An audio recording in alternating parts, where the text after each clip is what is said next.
Bonjour à tous, il y a quelques jours, Simchat Torah, nous avons conclu la Torah, et à nouveau, aujourd'hui, on reprend Bereshit, le début de la Torah. Voyons ensemble, qu'est-ce que représente la Torah pour un juif? Pour cela, analysons la première lettre avec laquelle la Torah commence. La Torah commence avec la deuxième lettre de l'alphabet. En effet, Bereshit, bara Elokim et hashamayim et haaretz. Au commencement, Dieu créa le ciel et la terre. Pourquoi la Torah commence avec un bet, avec la deuxième lettre de l'alphabet? Sûrement, il vaudrait mieux commencer avec la première lettre de l'alphabet. Ce n'est pas un hasard. Dans la Torah, chaque chose est extrêmement précise. Donc, le premier mot de la Torah avec un bet, la deuxième lettre de l'alphabet, non pas avec la première lettre de l'alphabet, veut dire quelque chose, il y a un enseignement. Encore plus que ça, on retrouve que la Torah pourrait tout à fait commencer avec un Aleph, avec la première lettre de l'alphabet. Pas seulement que la Torah pourrait commencer avec la première lettre de l'alphabet, mais la Torah a oui commencé avec la première lettre de l'alphabet lorsque la Torah a été traduite à un non-juif qui s'appelait Talmai Ptolémée, qui a demandé à 72 sages de traduire la Torah. Et chacun les a mis dans des salles différentes pour pas qu'ils vont faire un plan entre eux pour faire des fausses traductions ou différentes traductions. Et en effet, ils ont changé, ils ont fait certains changements. Parmi les changements qu'ils ont fait dans la traduction, c'est qu'ils ont écrit, plutôt de dire Bereshit bara Elokim, c'est qu'ils ont dit Elokim bara Bereshit, que Elokim a créé le commencement. Pour pas que Talmai Ptolémée va penser que Dieu, le Elokim, a été créé par Bereshit, parce que Bereshit bara Elokim peut être traduit par un Dieu qui s'appelle Bereshit, a créé le Dieu qui s'appelle Elokim. Pour pas que Talmai va faire cette erreur, les sages ont traduit, ils ont écrit Elokim bara Bereshit, que Elokim a créé le commencement. Qu'est-ce qu'on voit de là? On voit que la Torah peut commencer avec un Aleph. Et c'est pas seulement qu'on voit que la Torah peut commencer avec un Aleph. On voit que la Torah qui a été donnée au peuple juif commence avec un bet, avec la deuxième lettre de l'alphabet. Par contre, lorsque la Torah a été donnée à Talmai, à Ptolémée, donc il y a un non-juif, pour lui, qu'est-ce qu'il comprend dans la Torah? Que la Torah commence avec un Aleph, avec la première lettre de l'alphabet, et non pas avec la deuxième lettre de l'alphabet. Quelle est la signification que la Torah commence avec la deuxième lettre de l'alphabet? Et quelle est la signification que pour un juif, la Torah commence avec la deuxième lettre de l'alphabet, et que pour un non-juif, la Torah commence avec la première lettre de l'alphabet? Pour comprendre cela, voyons un terme qui est employé à propos de la Torah. Il est dit Kasher Yomar Meshal Akadmoni. Meshal Akadmoni, qui veut dire la parabole du Kadmon, de celui qui a toujours existé. D'ailleurs, c'est ramené aussi dans Rashi, dans Parashat Mishpatim, sur le verset Va Elokim Ina Leyado. On ne va pas rentrer dans ce que Rashi dit là-bas, mais là-bas, Rashi ramène ce verset, qui est un verset qui est ramené dans le prophète Shemuel, dans lequel il y a écrit Kasher Yomar Meshal Akadmoni. Meshal Akadmoni, Rashi nous explique, c'est le Meshal, donc c'est une parabole du Kadmoni, donc d'Akadosh Baruch Hu, qui est Kadmon Shalom d'Akadosh Baruch Hu, donc c'est lui qui a toujours été ici dans le monde. C'est-à-dire que de qui s'agit-il? De quoi s'agit-il? Il s'agit de la Torah. La Torah est appelée le Mashal, la parabole d'Akadosh Baruch Hu. C'est-à-dire que la Torah nous dit ici, la Torah est appelée Mashal, une parabole. Qu'est-ce que ça veut dire que la Torah est appelée un Mashal, une parabole?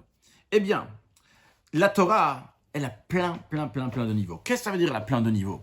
Chaque chose, comme on la voit, comme on l'étudie ici, elle a encore un niveau qui est plus haut, encore plus haut, et encore plus haut, etc., etc. Prenons un exemple.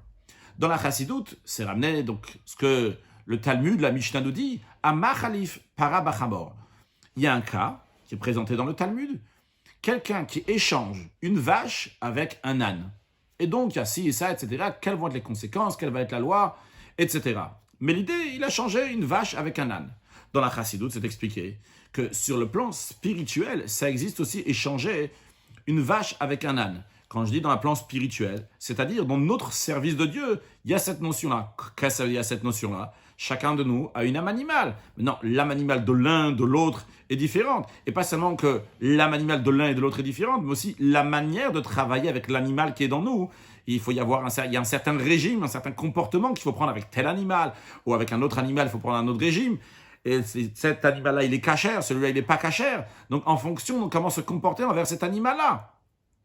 Eh bien, dans le service de Dieu, ça veut dire quelqu'un qui a échangé maintenant la manière de travailler avec son animal. Jusqu'à présent, il travaillait envers son animal comme si c'était une vache.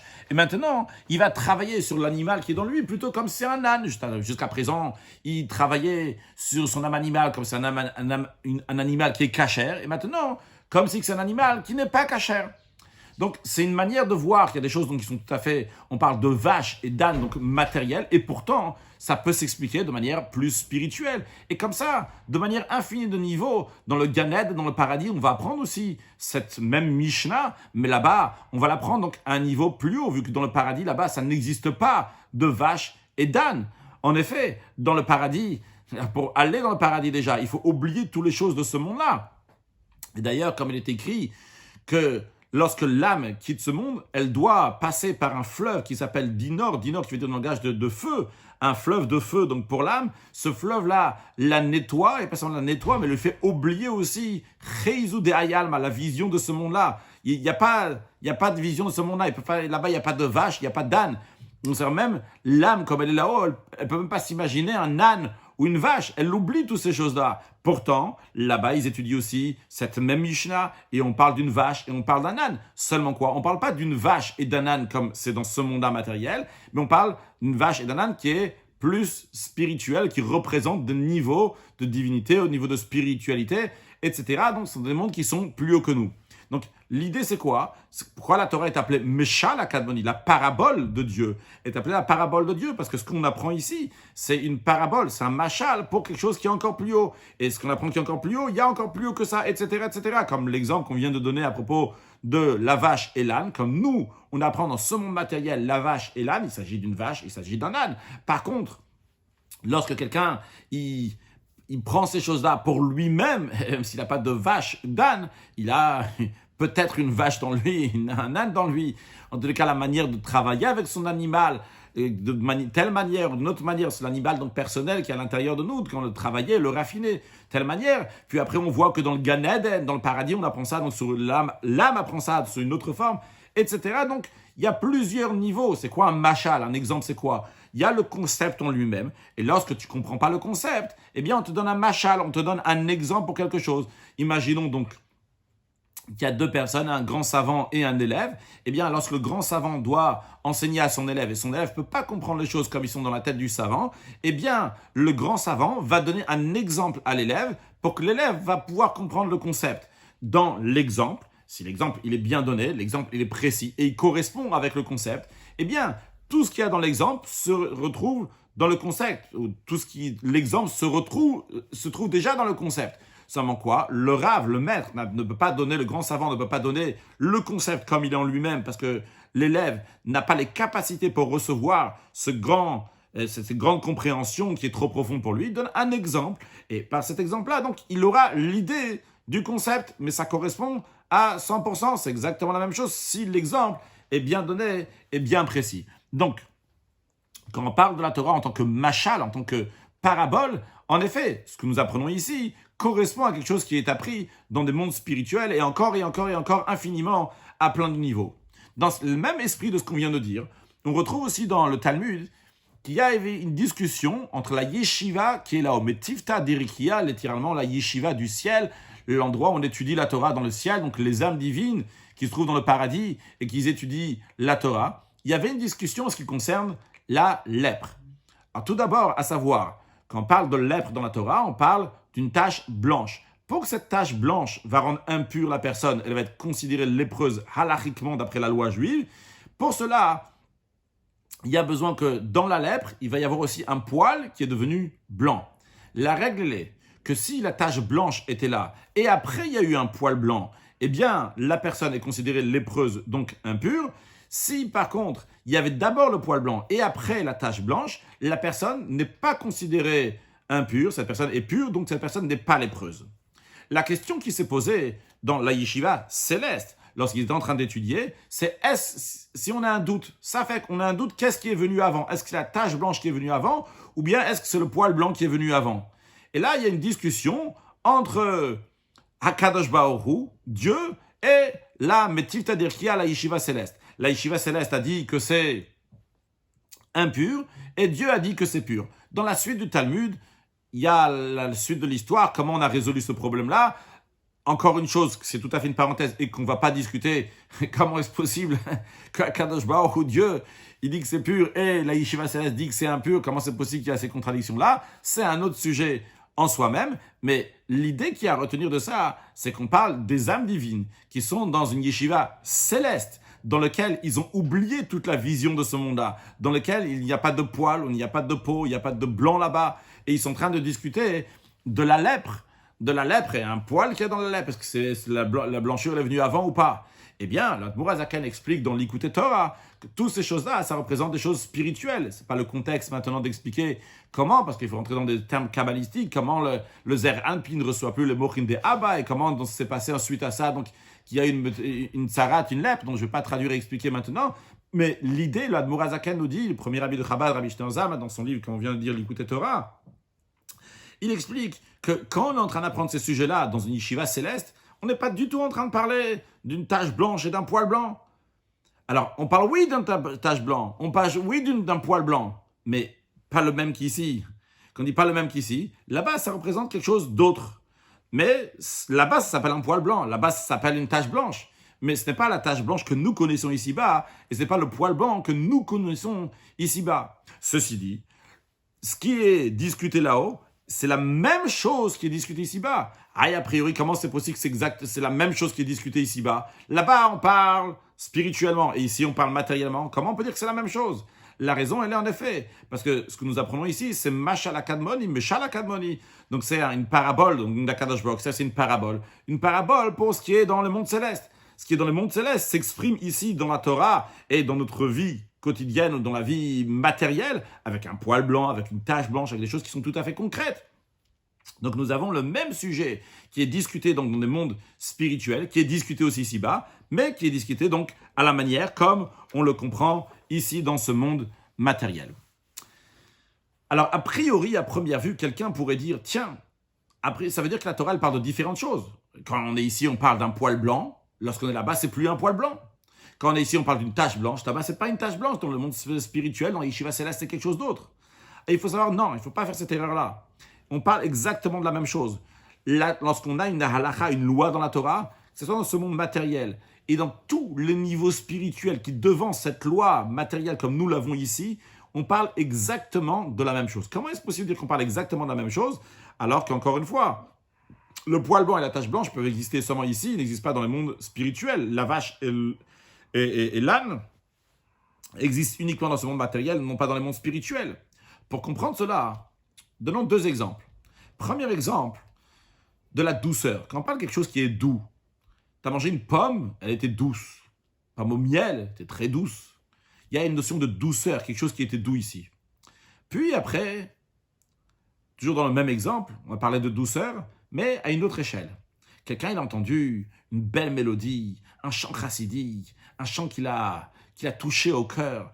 Ce chant-là était doux. Encore une fois, la notion de douceur.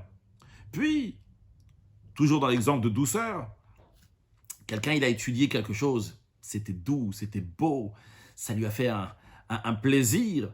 Et il a réussi à résoudre un problème.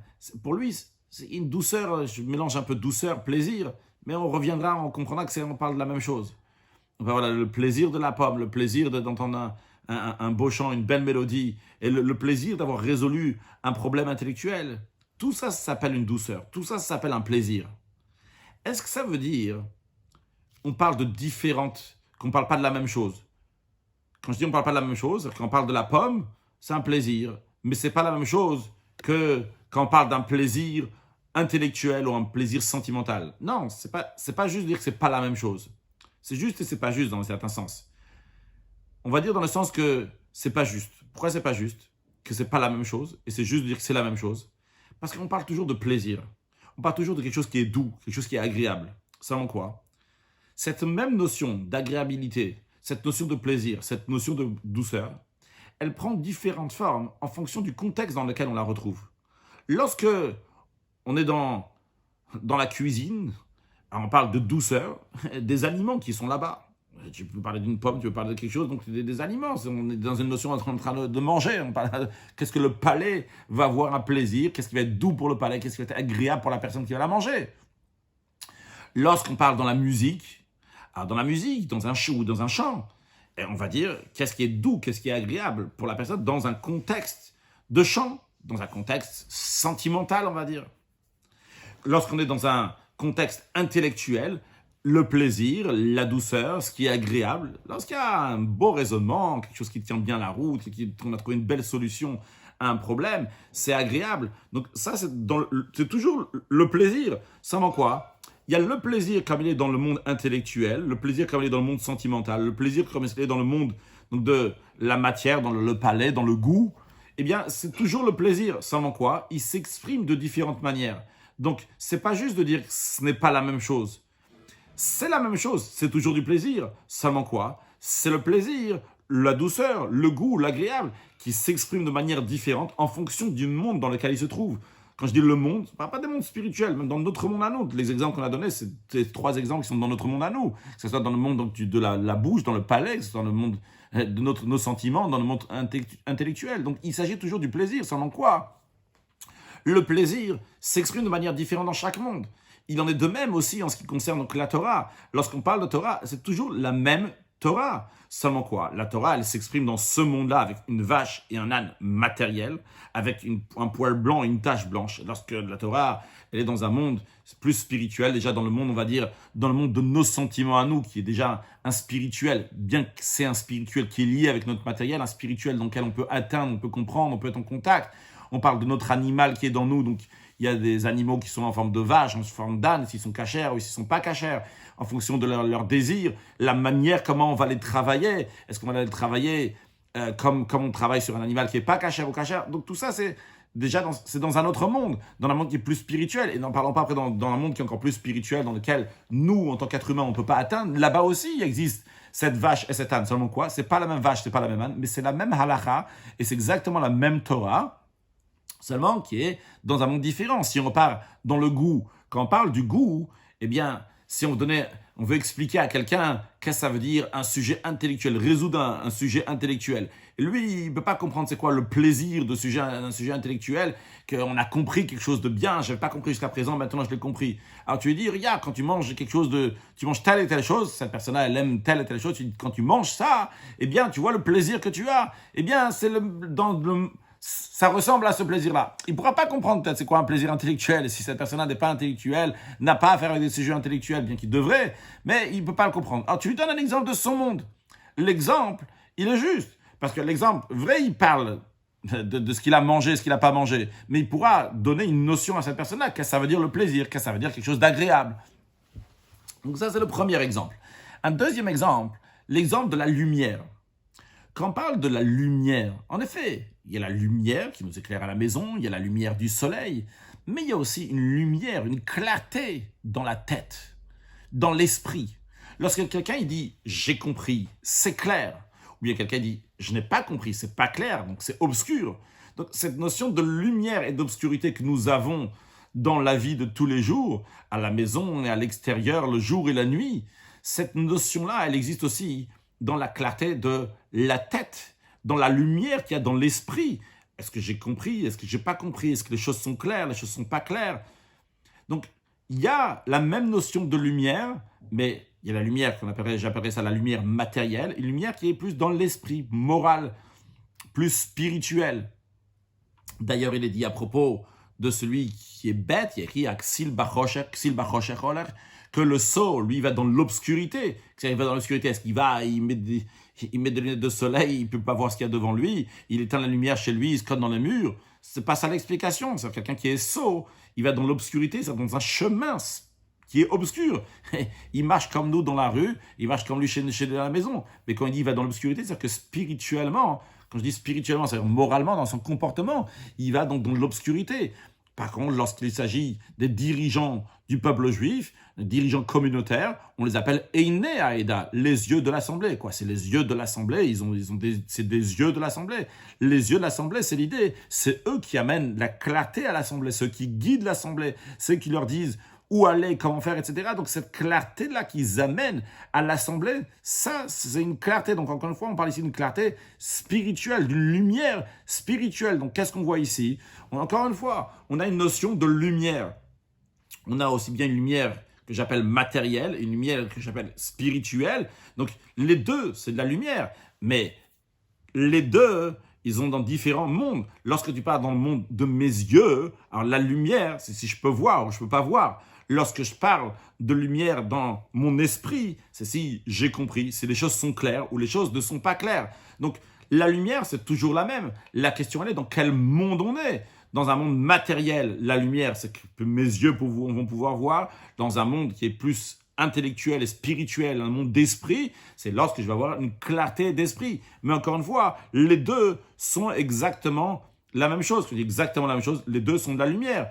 Et de la même manière qu'on a dit que dans la Torah, il y a plein de niveaux infiniment, de la manière aussi dans la douceur, dans le premier exemple qu'on nous a donné, dans le plaisir, ou que ce soit dans le deuxième exemple qu'on vient de donner, dans la lumière, il y a aussi plein de niveaux quand on parle de lumière et de clarté, etc.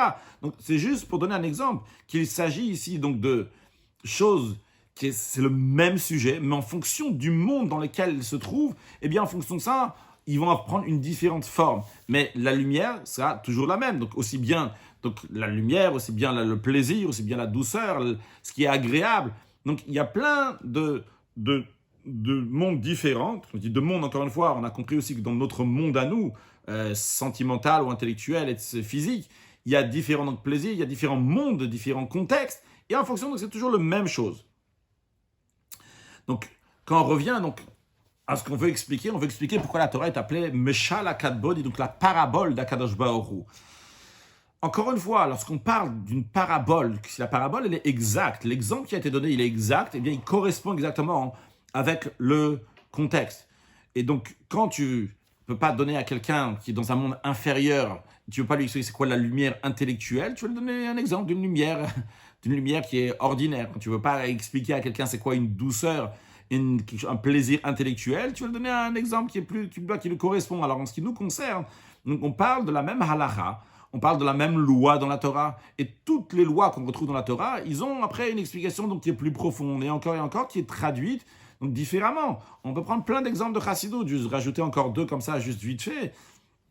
Il y a écrit « Halom et Torah li prakim », celui qui étudie la Torah de temps en temps, etc., etc. Nous, qu'on apprend ça, dans ce monde-là, c'est-à-dire celui qui étudie la Torah, de temps en temps. Il n'étudie pas toujours la Torah, il étudie de temps en temps. Quand on apprend ça dans le Gan Eden, dans le paradis, dans un niveau spirituel qui est plus haut, comment on va expliquer ça? L'homme est Torah liprakim, celui qui étudie la Torah, et que la Torah, liprakim, elle le met en morceaux. Parce que prakim, c'est comme des chapitres. En hébreu, les farek, c'est de mettre quelque chose en morceaux. Donc il étudie la Torah le met en morceaux. Quand on dit que la Torah le met en morceaux, c'est que la Torah, elle s'imprègne dans lui. Donc on voit, il y a des choses donc, qui ont une traduction littérale, et après ils ont une traduction qui est plus profonde. Écrit Shnaim Ochazim Betalit, encore un autre exemple. Deux personnes saisissent un vêtement. Un il dit c'est mon talit, c'est mon vêtement, c'est moi qui l'ai trouvé. L'autre il dit non, c'est moi qui l'ai trouvé. Sur le plan spirituel, c'est expliqué que le talit représente la neshama, c'est pas le contexte maintenant, expliquer pourquoi ça représente la neshama, l'âme du juif. Et un, il dit, Ani Metzatiya, c'est moi qui l'ai trouvé, c'est moi qui ai ramené cet âme au Bet Rabat, c'est moi qui l'ai ramené à mettre les tefilin, c'est moi qui l'ai ramené à faire Shabbat, à manger kasher, à mettre ses enfants à l'école juive, etc., etc. Et l'autre, il dit, Ani Metzatiya, c'est moi qui l'ai trouvé. Eh bien, la loi elle va être Yachalok, où ils vont partager ça. Ils vont partager, ce mérite va être partagé. Et encore, même ces exemples qu'on vient de donner, c'est des exemples que nous pouvons comprendre. Du moment où on peut comprendre, c'est-à-dire que c'est encore un certain niveau qui nous spirituel en effet, mais un spirituel qui est lié avec notre matériel. Mais il y a des niveaux encore plus haut et plus haut que nous, en tant qu'êtres humains, on ne peut pas saisir ça parce qu'on n'est pas assez spirituel pour comprendre ce qu'il y a. Et même ce qui est étudié dans le Gan Eden, dans le paradis, que la Yeshiva céleste, etc., peuvent saisir, même il y a encore plus profond que ça, encore plus haut que ça, que eux aussi ne peuvent pas saisir. Donc la Torah est appelée Meshal HaKadmoni pour conclure. C'est appelée la parabole de Dieu. Pourquoi? Parce qu'il y a plein de niveaux, les uns après les autres. Et ce que nous avons ici, donc on parle d'une vache et d'un âne, d'un poil blanc, d'une tache blanche, eh bien, c'est le niveau le plus inférieur, donc il y a un machal, qui est uniquement un parabole par rapport au niveau qui est supérieur, encore un niveau supérieur, encore un niveau supérieur. Juste ouvrir une parenthèse. On est en train d'expliquer donc certaines choses donc, sur le plan spirituel, que ce soit donc la vache et l'âne, On a parlé un tout petit peu aussi que ça représente donc des tâches spirituellement, que ça représente donc celui qui étudie la Torah de temps en temps, l'Ipurakim. On a parlé donc que ça veut dire aussi Shnaim Ochazim Betalit. Talit, c'est la Neshama, il y en a deux qui le saisissent. Alors des fois, quelqu'un peut dire, bon, c'est une belle explication, sympa, c'est cool, c'est agréable, c'est pas mal. Mais bon, c'est ce qu'on appelle en yiddish un pshatlach. Il y a un pshat et il y a un pshatlach. Juste une petite explication comme ça, mais bon, ça vole pas haut finalement. C'est pas la halakha, ça c'est de dur, c'est du béton. On parle ici d'une vache, d'un âne, on parle d'une tache blanche, d'un poil blanc, mais bon, quand on parle de ça, c'est déjà bon, c'est des belles explications. Peut-être des gens qui s'ennuient ou des gens qui cherchent un peu du drouche, ils cherchent la chassidou, du moussard. Bon, ils vont trouver des explications sur ci, sur ça. Bon, mais ce qui est le vrai, le fort, le costaud, c'est le terre à terre, ce qui est tout à fait matériel. Eh bien, il faut savoir, c'est faux, c'est archi faux. Au contraire, l'explication spirituelle, de elle va découler l'explication et la halakha matérielle. La même manière que dans un machal, lorsqu'on donne un exemple, c'est pour comprendre un concept qui est plus haut que l'exemple. La même manière aussi, la Torah qui nous a été donnée ici-bas, qui s'appelle Meshal HaKadmoni, la parabole, donc de la Kadosh Baruch Hu, qui est appelée une parabole. Pourquoi? Parce que nous, on l'apprend tout à fait matériel. Et quand elle est spirituelle, eh bien à ce moment-là, il y a un niveau encore plus haut. Eh bien, lorsqu'il s'agit des explications de la chassidoute, lorsqu'il s'agit des explications du drash, de l'interprétation, et je ne parle pas donc des interprétations que n'importe qui fait n'importe comment sur ce verset-là, qu'il a décidé comme ci, comme ça, mais lorsqu'il s'agit des interprétations qui étaient enseignées par des rabbis de Chabad, qui ont été enseignées par des rabbanim, qui ont été reçus dans le monde, l'expression est déclinée de Kablu Bitfutsat Israël, le peuple juif, donc ces explications ont été reçues, eh bien ça prouve, donc ils ont une source qui est véritable, cette source-là, donc qui est spirituelle, qui amène cette halakha comme elle est ici-bas, et qui s'exprime spirituellement. Le spirituel passe avant le matériel. Attention, pour qu'il n'y ait pas d'embrouille, le message que je veux dire ici n'est pas que c'est plus important le spirituel que de faire la halakha. C'est pas du tout ce qu'on veut dire. Pas du tout. La halakha, accomplir, agir, c'est l'essentiel. Amas et Ikar, c'est clair que l'essentiel, c'est l'action. Il faut agir. On est dans ce monde-là. Dans le monde de l'action, il faut agir.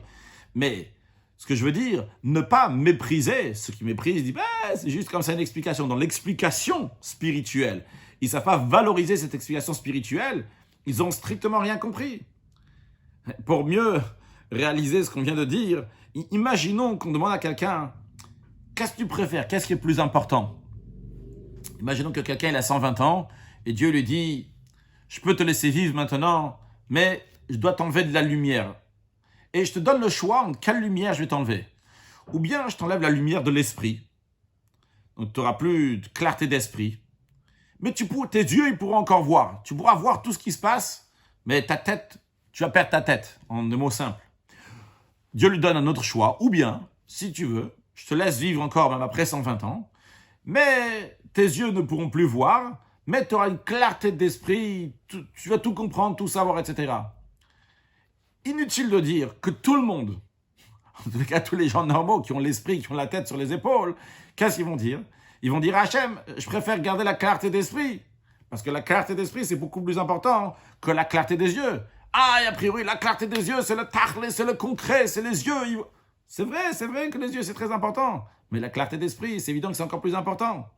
Alors, Hachem, que Dieu donne à tout le monde, même après 120 ans, une vie éternelle avec la venue de Mashiach, et avec une clarté d'esprit, et avec les yeux qui voient, et avec la santé, tout ce qu'il faut matériellement, spirituellement, dès aujourd'hui, jusqu'à Chaim Nitzrim, la vie éternelle. Mais, revenons à notre sujet, il est clair que le spirituel, c'est lui qui amène le matériel. Dans notre contexte, il est clair que qu'est-ce qui amène la halakha, qu'est-ce qui amène cette chose-là concrètement. Avant ça, il y a plein de niveaux. Tous ces niveaux-là, donc qu'est-ce qu'ils expliquent? Ils expliquent des choses qui sont spirituellement. Ça manque quoi? Le machal, il explique juste un machal, c'est juste un exemple de ce qu'il y avait avant. D'ailleurs, on a fini cette parenthèse-là, encore une autre parenthèse, mais cette parenthèse, donc cette autre parenthèse est le plus proche de ce qu'on disait jusqu'à présent. Il y a écrit à propos de Shlomo HaMelech que Vaïdaber Shloshet Alafim Mashal, que Shlomo HaMelech a dit 3000 paraboles. Waouh, Chazak, Shlomo HaMelech, il est tellement intelligent, il sait faire des paraboles, 3000 paraboles. Où est la grande chorma, où est la sagesse ici de faire des 3000 paraboles? Il y a des gens, ils savent faire des paraboles, ils savent faire des romans, ils savent raconter des histoires. Quelle est la grandeur de Shlomo HaMelech ici? Évidemment, bien sûr, qu'on ne parle pas ici des stam, juste comme ça, des paraboles de Shlomo HaMelech.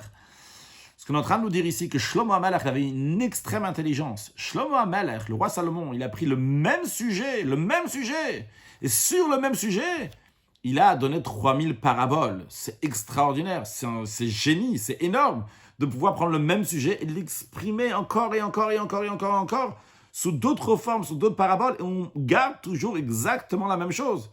Alors, je ne les connais pas, les 3000, et ni même pas la moitié, ni même pas le quart, ni même pas une. Donc, je ne pourrais pas expliquer c'est quoi tous ces paraboles de Shlomo HaMelech. Mais ces 3000 paraboles sont exactement le même sujet que Shlomo HaMelech a expliqué sous différentes formes.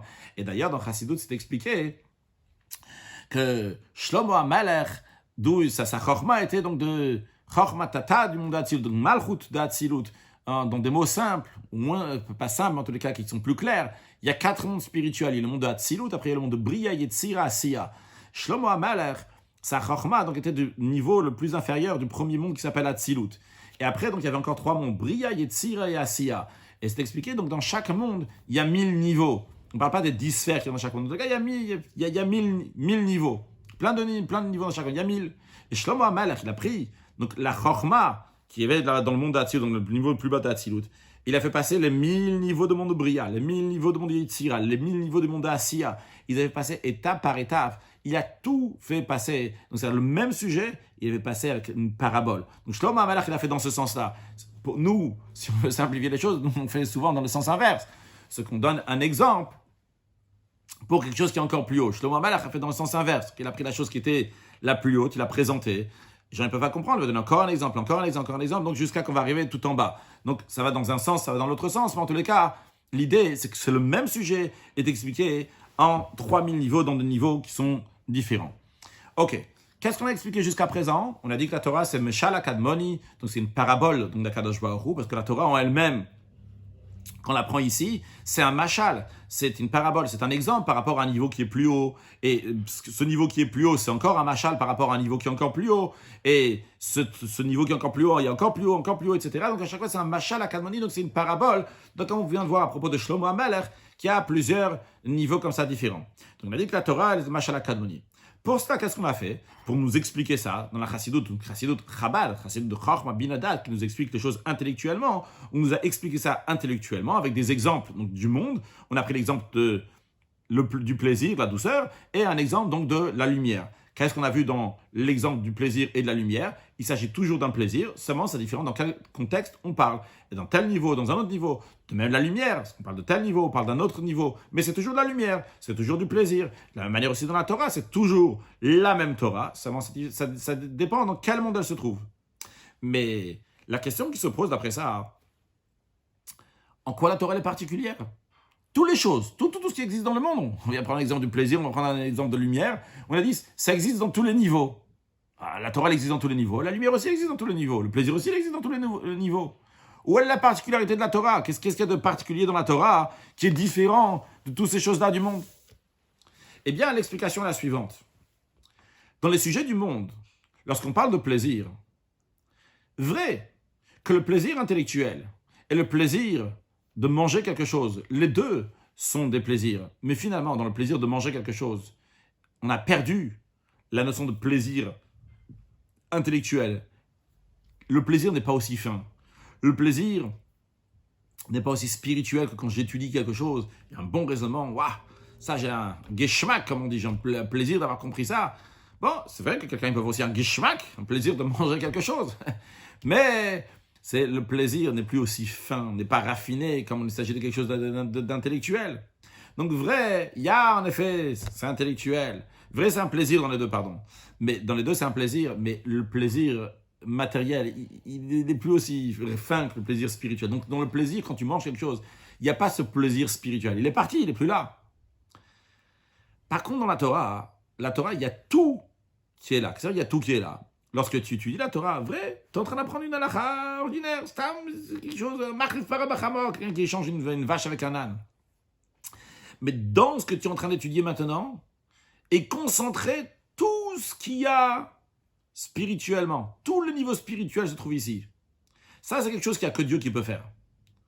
dans le même esprit qui a écrit que Tzimtzem Shrinat Ben Badei Aaron, Dieu il a pris sa Shrina, sa présence divine, il a concentré entre les barres de l'arche qui était dans le Saint des Saints, dans lequel il y avait l'étape de la loi. Donc c'est-à-dire que Dieu a tout pris et les a mis dans un endroit, dans un seul endroit.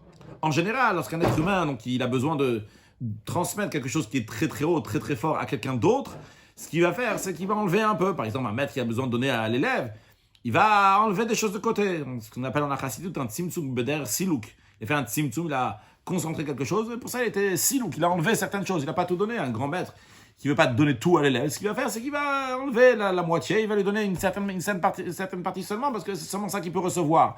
Donc lorsqu'il s'agit des choses du monde, en effet, dans le plaisir culinaire, dans le plaisir donc de la bouche, du palais, il y a en effet la notion de plaisir. Mais ce plaisir-là n'est plus un plaisir aussi fin, aussi spirituel que le plaisir qu'il y avait avant. Par contre, lorsqu'un juif étudie la Torah, c'est pas un tzimtzum beder siluk, c'est pas qu'on lui a enlevé, on a été metzamtzem, on a concentré tout dans cette Torah qu'il est en train d'étudier maintenant, mais on a enlevé d'autres choses. Non, ici c'est un tzimtzum, un vrai tzimtzum, une contraction qu'on a tout pris, on l'a concentré dans ce qu'il est en train d'étudier. Lorsqu'il est en train d'étudier la Torah qui dit kamachlif parabachamor, quelqu'un qui échange une vache avec un âne.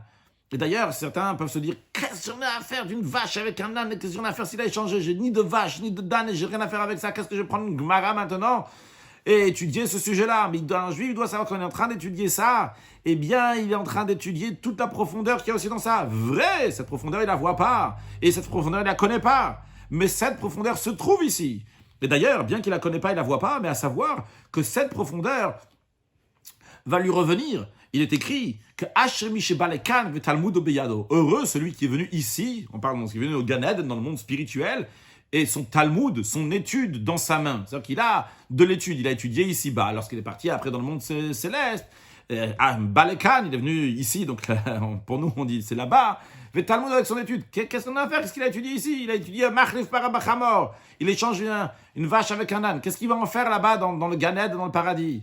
Eh bien, la raison pourquoi il a de quoi être heureux, il a de quoi avoir quelque chose, c'est parce que ce sujet-là qu'il a appris ici, et qu'il n'a pas vu toute la profondeur qu'il y avait, mais lorsqu'il va être dans le Gan Eden, eh bien, à ce moment-là, il va, oui, avoir la profondeur de ce qu'il avait. Pourquoi? Qu'est-ce qu'il va voir? C'est pas qu'il va voir quelque chose de plus, mais on va lui dire, toi, tu as appris ça, maintenant ici, donc, tu as acquis ce que tu as étudié ici, ce passage du Talmud, ce passage de Halakha, tu l'as étudié, maintenant aussi, tu l'as toujours, tu le gardes toujours, juste ici, c'est un niveau qui est plus profond. Dans le Gan Eden, il va avoir un niveau plus profond. Et encore une fois, c'est pas la fin dans ce qu'ils enseignent dans le Gan Eden, dans la Yeshiva céleste. Il y a encore des niveaux encore plus profonds, encore des niveaux encore plus profonds. Et d'ailleurs, il est dit que lorsque Mashiach va venir, il va enseigner la Torah. Eh bien, il y a écrit dans le Midrash que la Torah que le Mashiach va enseigner, elle sera tellement profonde que par rapport à cette Torah, toute la Torah qu'on apprend aujourd'hui, c'est Hevel. Hevel, c'est du vent. Ça, c'est rien du tout par rapport à ce que Mashiach va nous dévoiler.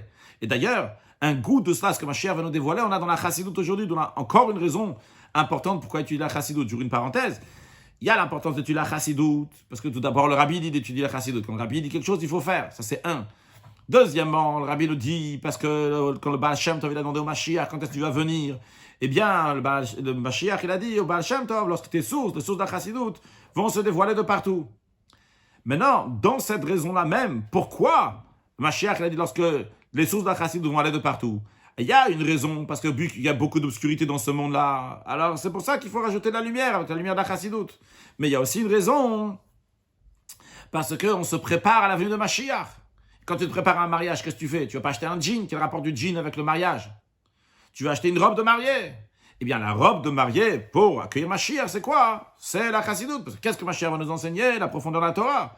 La profondeur de la Torah, comment on se prépare pour la profondeur de la Torah? En étudiant aujourd'hui la profondeur de la Torah, en étudiant la Chassidut. C'est ce que d'ailleurs ce qu'on est en train de faire maintenant, on est en train d'étudier la Chassidut. Et de manière plus précise, la Chassidut Rabat, qui explique des sujets intellectuellement, qui va être lorsque quand Mashiach va venir, comprend des sujets qui sont tout à fait intellectuels, abstraits à première vue, et on les concrétise de manière qu'on puisse les comprendre. Des notions, la Torah c'est un machal. Qu'est-ce que la Torah c'est un machal? Eh bien, on a des exemples. Des exemples de plaisir, de douceur, agréabilité, lumière. Toutes ces choses-là sont pour concrétiser des sujets qui sont très profonds. Comment on les prend? On les amène dans la vie de tous les jours. En tous les cas, donc, on a vu, l'idée générale que nous avons vue, c'est quoi? C'est que la Torah, c'est un machal pour un niveau qui est encore plus haut. Eh bien, ça, c'est la réponse à la question avec laquelle on a commencé. Pourquoi Dieu a commencé, nous a donné la Torah avec un bet, avec le Bereshit, et non pas avec un Aleph, avec la première lettre de l'alphabet. Surtout que Dieu aurait pu commencer la Torah avec la première lettre de l'alphabet. Elohim bara Bereshit. Les sages l'ont bien fait lorsqu'ils ont traduit la Torah pour Talmaï, pour Talomé. Ils ont bien traduit la Torah avec un Elohim bara Bereshit, avec un Aleph, avec la première lettre de l'alphabet. Pourquoi on commence avec la deuxième lettre de l'alphabet? Eh bien, la réponse, elle est, un juif, il doit savoir que la Torah qu'il étudie, c'est une deuxième étape.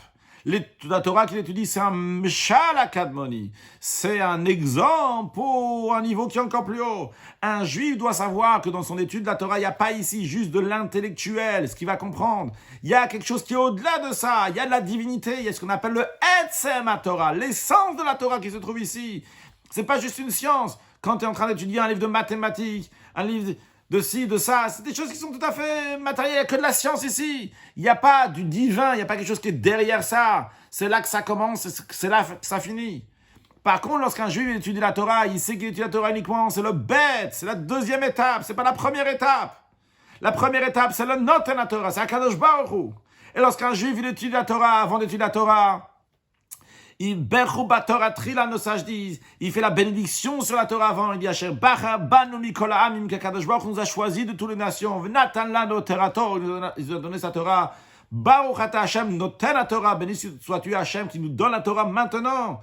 Et de même qu'on a fini d'étudier la Torah, shenatan la Torah temed v'chaye olam nata betocheinu, il remercie Akadosh Baruch Hu qui nous a donné une Torah de vérité et qu'une vie éternel, il a implanté dans nous, en nous donnant cette Torah. Il remercie Akadosh Baruch Hu pour avoir donné la Torah. Il y a un Dieu qui est là. Il y a le Etzem HaTorah. L'essence de la Torah, c'est Dieu. Chaque lettre, chaque mot que tu étudies de la Torah, tu t'attaches avec la divinité. C'est pas juste une science, la Torah. Ce qui correspond aussi à ce que le Harizal, il dit. Il explique ce qu'il dit dans le Birkat Hamazon. On dit Al Torah Tracheli Matanu. Ta Torah que tu nous enseignes. Il n'y a pas écrit la Torah chez les matin, sur la Torah que tu nous enseignes. Qui Torah tra chez les matin. Ta Torah que tu nous enseignes. Le Harizal explique, il dit que Torah tra, ta Torah, c'est la Torah comme elle est dans le monde de Hatzilut, dans le premier monde spirituel. On a parlé tout à l'heure, Hatzilut, Bria, Yitzira, Siya. Et cette Torah-là, chez l'Imatan, où tu l'as enseigné dans un monde inférieur, dans le monde de Bria. Alors, la Torah, elle commence avec la lettre bête. Pour te rappeler, c'est Torah Tra. Il s'agit ici de la Torah de Dieu. Il ne s'agit pas juste d'une science ici. Il y a le Etzem HaTorah, l'essence de la Torah. Le Hashem, c'est le Aleph. Alouf Shalom, le maître du monde, le premier du monde. Le chef qui vient avant tout. Après, il y a toi, l'être humain, le juif, qui a reçu cette Torah-là, qui dit à Kadosh Baruch Hu, je vais étudier ta Torah. Et c'est pour ça que je vais l'étudier. Mais cette Torah, je sais que c'est un bête. C'est une deuxième étape. Il y a une étape au-dessus de ça. Il y a le lien avec Akadosh Baruch Hu qu'on a. C'est le Etzem HaTorah. Ça dépasse l'humanité. C'est pas quelque chose qui est logique. Dans la logique, lui, il a écrit un livre, l'autre, il a écrit un livre. Tu étudies son livre, bon, tu étudies son livre, tu lis là-bas, tu étudies ici, avec respect, sans respect. Où tu vas mettre ce livre, comment tu vas le lire, où tu vas le lire. C'est pas important. Ici, on parle de la Torah Tachem, c'est la Torah de Dieu. Ce Etzem HaTorah, c'est l'essence de la Torah. Il a été donné aux Juifs. Quand un Juif, il étudie la Torah, c'est Bereshit bara Elokim. C'est le bête, c'est la deuxième étape. Je ne suis pas en train de juste une science, quelque chose de logique. Je suis en train de me lier avec Akadosh Baruch Hu. Je suis en train de me rattacher avec Akadosh Baruch Hu. Lorsqu'un non-juif, il étudie la Torah, s'il ne comprend pas cette profondeur-là, comme c'était le cas de Talmaï, eh bien, Talmaï, lui, qu'est-ce que tu vas lui dire? Elohim bara Bereshit. Elohim, tu commences avec un Aleph. Pourquoi? Parce que lui, dans sa tête, c'est encore un livre de science. Ki chochmat remobinat ramleneam. La Torah, c'est la sagesse. Il voit comment les Juifs, ils sont brillants, ils sont très intelligents. La Torah, c'est la sagesse du peuple juif. Mais c'est quoi la sagesse? Pour le goy, pour Talmaï, ok, il y a telle science, il y a une autre science, une autre science. Et la meilleure des sciences, c'est la science de la Torah. Mais de là, à dire qu'il y a Etzem HaTorah, c'est celui qui donne la Torah, étudie la Torah avec crainte, avec amour de Dieu, avec respect. Ça, pourquoi? C'est pas, il voit pas le Dieu qu'il y a dans ça. Comme ça, c'est en général. Et c'est chez un goy, c'est pour ça que Talmaï, comme ça c'était chez lui, comme ça on lui a traduit la Torah avec Elohim. Mais chez le juif, c'est un bête. Mais quand on dit bête, encore une fois, je souligne que le bête, il est lié avec le Aleph. Parce que si tu dis 2, le 2, il vient à la suite de 1. Quand tu dis la deuxième lettre de l'alphabet, elle vient à celle qui est juste avant. La lettre qui est juste avant, c'est pour le dire, oui. Vrai, je suis en train d'étudier la Torah en tant que mashal akadmoni, en tant qu'une parabole pour ce qui est plus haut. Mais je suis en train d'étudier maintenant. Et moi, j'ai que le mashal, j'ai que cette halakha, cette loi, cette partie du Talmud que je suis en train d'étudier. Je ne connais pas ce qu'il y a derrière ça. mais je suis conscient que ce que j'étudie, c'est un bête et que c'est lié avec le Aleph. C'est numéro 2, c'est la deuxième étape, mais c'est lié avec ce qui est au-dessus. Donc voilà une des raisons, comment c'est expliqué dans la Chassidut, pourquoi Akadosh Baruch Hu nous a donné la Torah avec Bereshit Bar Elokim, pour qu'on se rappelle d'Akadosh Baruch Hu, toujours qu'on étudie la Torah. D'abord, il y a Akadosh Baruch Hu, après il y a nous. D'ailleurs, le Rabbi, une fois, a dit aussi la raison pourquoi le Talmud, il commence avec la deuxième page. Si vous remarquez, dans les pages du Talmud, il n'y a jamais Daf Aleph, la première page. Il y a toujours Daf Bet, ça commence toujours à la deuxième page. Alors, la vérité, la raison, c'est parce que c'était un goy. Et ce goy, quand il a fait, lui, il ne savait pas. Il a pris que le couvercle, c'est-à-dire la première page, ça c'est Aleph, ce qui est logique. Et donc, lorsqu'il a commencé la page du Talmud même, donc l'étude Talmud, c'est bête, c'est la deuxième page. Mais le Rabbi a dit que la raison pourquoi le goy il a fait ça, même sans le savoir, mais la raison elle est pour que chaque juif, lorsqu'il va étudier une page de Gemara, il va commencer à étudier la Gemara, il va savoir, je suis en train d'étudier, je commence avec Daf Bet, avec la deuxième page. La première page de Aleph, c'est Akadosh Baruch Hu. Bechu Batorah Trila, je suis attaché avec Akadosh Baruch Hu. Alors réalisons le trésor que nous avons. Avec chaque mot de Torah, on s'attache à Dieu. Chaque mot. Quel que soit le sujet de Torah qu'on est en train d'étudier. Dieu il nous a donné la Torah, et comme il y a écrit, Kol la Torah Shmotav Shel HaKadosh Baruch Hu, toute la Torah, c'est le nom de Dieu.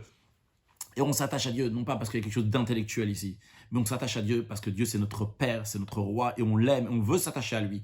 Et comment on s'attache à lui? À travers la Torah. La manière comment on étudie la Torah pour s'attacher à Dieu, c'est comme un petit enfant, pas comme un adulte. Un petit enfant qui vient vers son père. Quand le papa il rentre à la maison, un petit enfant il vient, il court et il enlace son père. Pourquoi il enlace son père? Parce qu'il veut être attaché à son père. Il n'y a pas ici de raison pour ci ou pour ça ou quoi que ce soit. De la même manière aussi, nous on étudie la Torah pour s'attacher à Hachem.